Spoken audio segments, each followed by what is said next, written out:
Okay, we've got a hit and miss engine here, made by Olds, Michigan. And it's a hit and miss engine.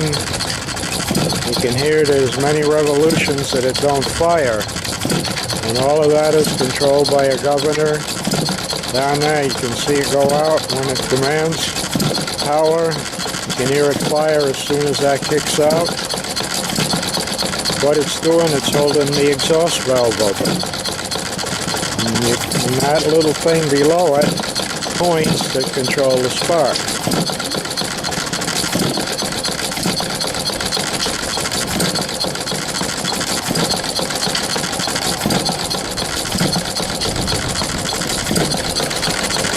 That's a little better, I think.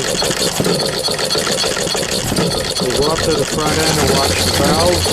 And now you can see the exhaust valve work when the push rod goes up to hold it open, and then it backs off and allows it to fire. Many of these in the farms and the factories. They were used for a variety of reasons.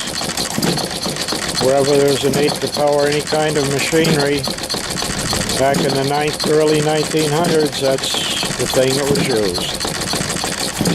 We're displaying this today at Koreshan State Park, an historic settlement in Estero, Florida. It's mid-March. Nice day. Just a good, gorgeous day to be out doing things like this. Okay, we'll give you one last close-up of the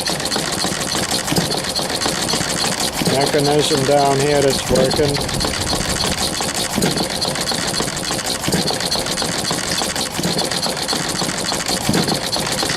Okay, that's it.